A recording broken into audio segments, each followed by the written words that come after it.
All right, we're gonna measure out about 3 pounds of my Ethiopian. Let me show you what I do to kind of get the coffee ready as my roaster is just heating up now. It's at 100 degrees down there, so where it's actually ready to go. I'm gonna get some green unroasted coffee beans in here, and then we'll get it roasted. So this is what the coffee beans look like unroasted. So they're very green. I'm not sure if you can see a lot of it, but green, I would say kind of brown green a bit. Let me see here if I can kind of find one. Yeah, there we go. Sometimes you'll find like these little ones that have small defects on them. So you'll find ones that have these little defects on it. Oh, there you go. See how it has that little black thing on it? That's from the natural process, and it's just the actual bean that's inside of it. So you'll find these, especially on natural processed coffees. They tend to have a little bit more defects on them, but you don't have, then they aren't processed with water. They aren't using, a bunch of water to wash through them to try and clean them off, but you'll find these little defects. So the one downside to it, but I'm gonna roast it anyway. And then you can't really tell Quakers. This one might be a Quaker, this one might not. Quakers are basically underripe or over-ripened coffee beans, and most of the times they don't make it into the bags. But for there's a bad one here. We won't even throw this one into the roaster here. See how you can see that it's kind of beat up here. Looks like it was bitten off or something, but we won't even throw that one in. Yeah, Quakers, they are generally they don't taste very good. They're very bitter, a little bit sour, I'd say as well. It really depends on where they're from, but they just don't taste that great. But they're underripe, overripe coffee beans. And the way that they make it into your bag is when they're processed. If it's through the washing process or the wet process, then it's actually a machine that takes it out based on how dense they are. So they're usually like either, float up and then they won't make it through the processing station. But for dry processed coffee, there's no washing through it. There's no machine that goes through it. So these are like hand picked and hand sorted. So chances are you'll find a little bit more Quakers in them, but once again, like hand sorted, hand picked, hand harvested, those are all better, right? It's a better way to ensure that you're finding the right coffee, which is what we're all about here at Strait Coffee. So anyways, let's get to roasting. This is what it looks like.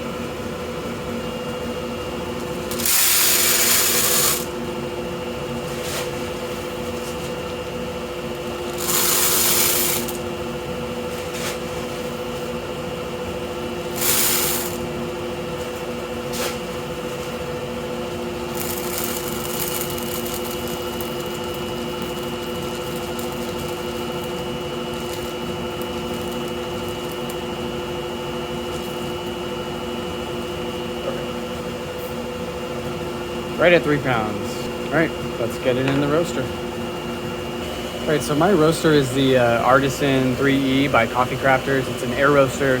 The way it works is I'll dump all these beans inside of this holder here, and it'll shoot up a bunch of hot air. So as I raise this here, I can actually feel a bunch of the hot air here. It's not super hot as it's up here, but as you get lower, it gets really, really hot. And then it gets all of the chaff and all of the excess debris gets sucked through right here. I put my hand in here, it actually starts to pull my hand out. Oh, and you can't really see it, but anyways, it's just right above here into the back. So yeah, I'll throw it all in here. It blows hot air. I'll crank up the bean loft, which is here, which basically turns up the air as that's blowing through it. And then I'll crank up the heat slowly. This will probably run, what's my average? I think it's around 10 minutes or so, 10, 11 minutes for this one. Sometimes I get it down to 9 minutes, but I want to kind of extend first crack as much as I can here. I don't go very much into first crack. I go just a few degrees into it. but I kind of like to extend it, especially on my Ethiopian. I like to get to around 204 degrees or so, or sorry, 404 degrees or 405 degrees, usually what I'm shooting for. So anyways, we'll get this in and we'll get it going.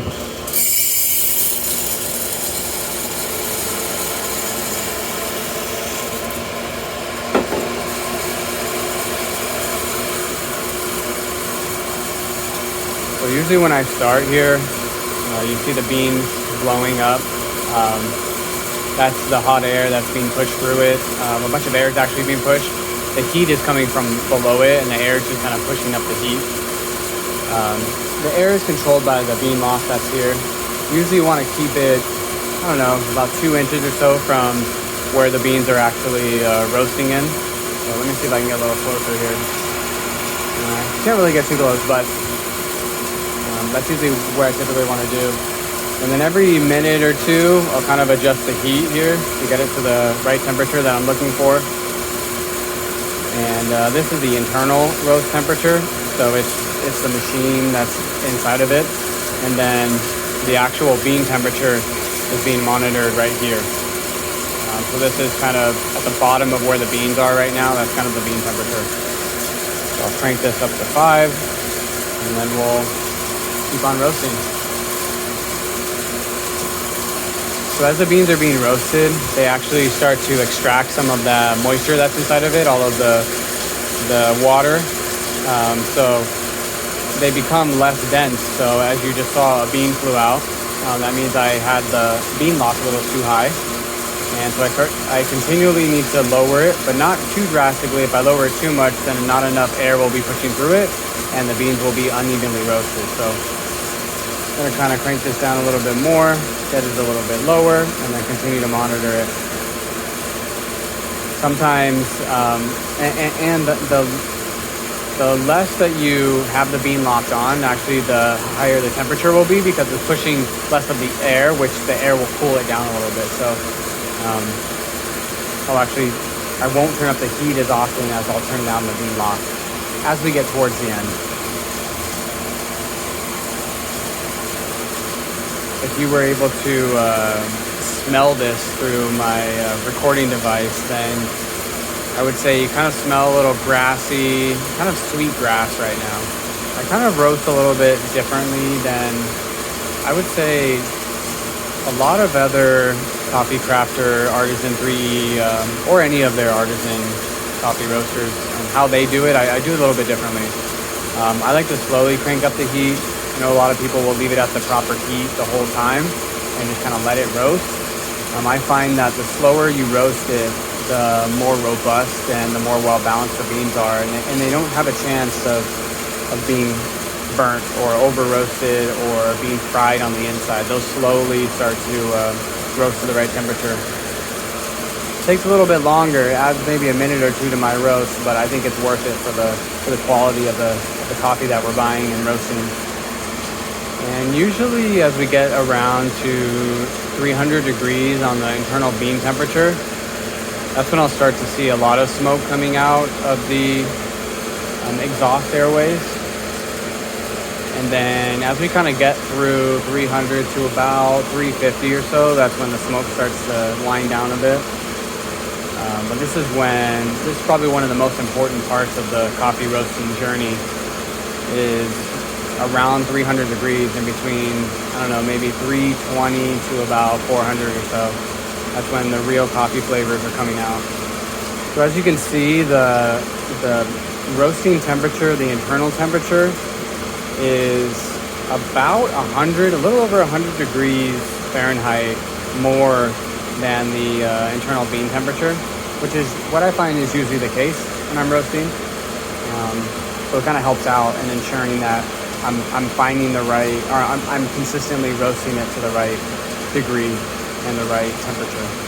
All right, and then around 350 degrees is when we really start to get those really nice caramel smells to it.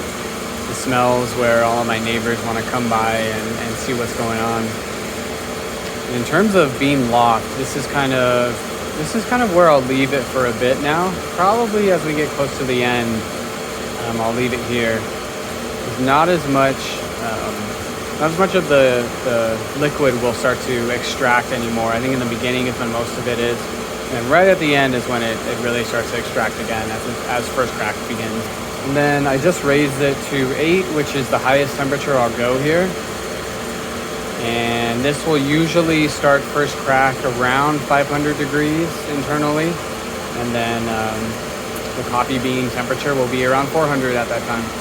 This is where, depending on where the beans are from, start to really get that distinct smell of the country or origin that it's been grown in. So this Ethiopian one, it starts to get a little smokier smelling, but it has really interesting hints of berry as you're smelling it. So really, really cool.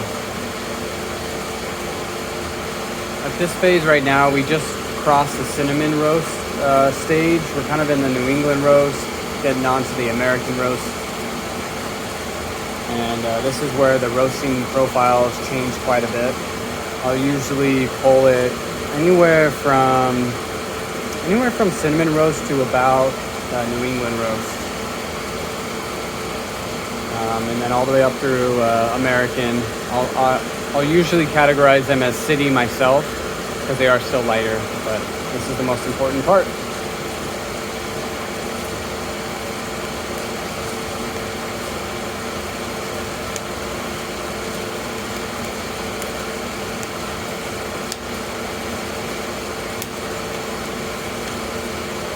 And then we'll kind of crank down the heat a little bit because I want to extend it. We're about to pull it. Right about. Usually hits 405. There we go.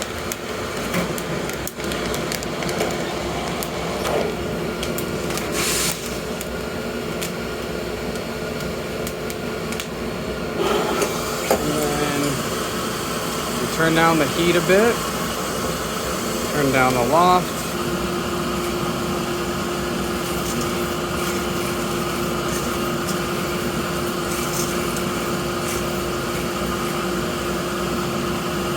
This is what they're looking like afterwards. All right, now we have the Ethiopian coffee ready. It's been inside of this container, cooling down.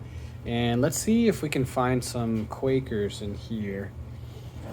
Right off the bat, I see one back here. Usually, like I said, the Quakers are off-colored. They usually will have a little bit of a yellower color to them. This Ethiopian has a little bit more since it's a natural process coffee. Natural process, like I said, is not washed, so it doesn't use a machine to basically take out the unripe or over-ripened coffee. So let's keep looking here, see if we can find some more. Usually I find, when I'm roasting 3 pounds, I'll usually find, I don't know, maybe 10 or so Quakers within. Sometimes you'll just get an oversized bean, which is actually good. The way that Ethiopia grades their coffee, they'll kind of grade them based on the bean size. So this is a grade 1.